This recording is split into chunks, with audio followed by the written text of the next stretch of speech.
Hey everyone, it's Intermittent Sailing with Kids. I just want to give my first 2016 update. We're looking at my sailing vessel, Independence. She's a Catalina 320, 2004, and today is Sunday. It's been a miserably rainy weekend here in the Northeast, but fortunately it did stop around 1 o'clock and I came down and decided to get something done. So here's what I did. I got the starboard side all cleaned and waxed, and it's looking really good. Now, unfortunately, my launch date is in about a week and a half, and undoubtedly I'll get some lines from where the, I don't want to call them scuppers, but where there's a break in the tow rail. That's where the water comes down and I end up getting lines. Now, if you're wondering why I have the paint on the bottom here, the boat came with VC17, which is a freshwater boat, considering I got it from, or freshwater paint, I should say, considering I got it from Chicago, and that's obviously freshwater. And you don't put anything on VC17 except VC17. So if you get any wax on here, the coat of VC17 you put on top of your old VC17 simply will not stick. So I actually tape the bottom paint, and then obviously when I go to paint the bottom I switch the stripe, and that gives me, that puts no paint on the hull. So anyway, just a quick update. I still got the stern. And there you can see my boat did in fact come from Chicago, and I can promise you it is in Maryland right now.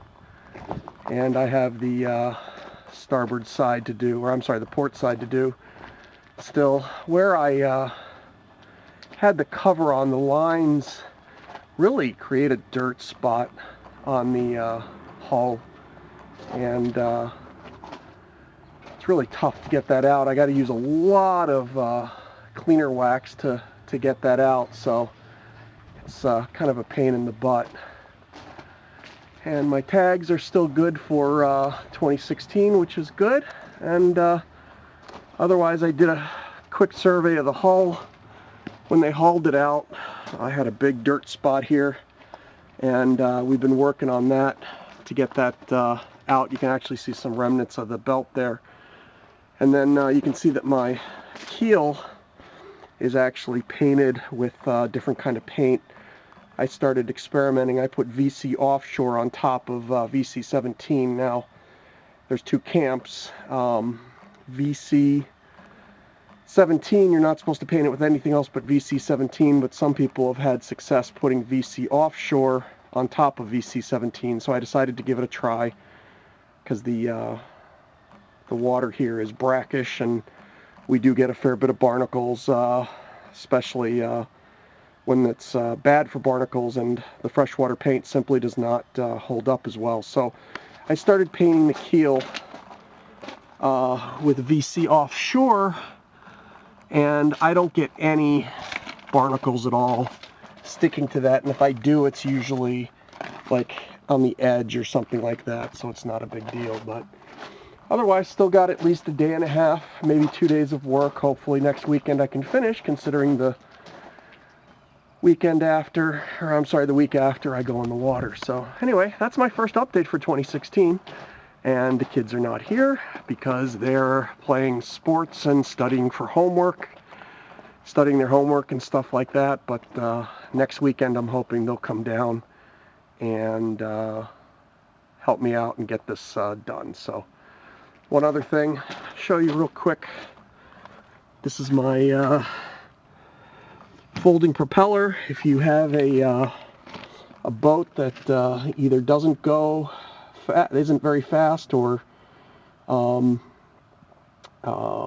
is okay speed, but when the wind dies, pretty much stops. I can have 3 knots of wind and still be moving with this prop. That's how good it is.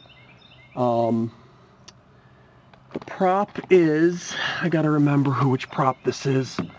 Trying to remember which prop this is. I'll post it under the video, but it's been a great prop. I have no complaints about it, and she goes really fast when there is wind, and when there's not a lot of wind, she's still moving when other people are turning on their engines and moving along. I can still move, although very slowly. I can still move and stay under sail. So anyway, that's my update, and I'll try to give you an update when Independence and I get into the water. All right, signing out.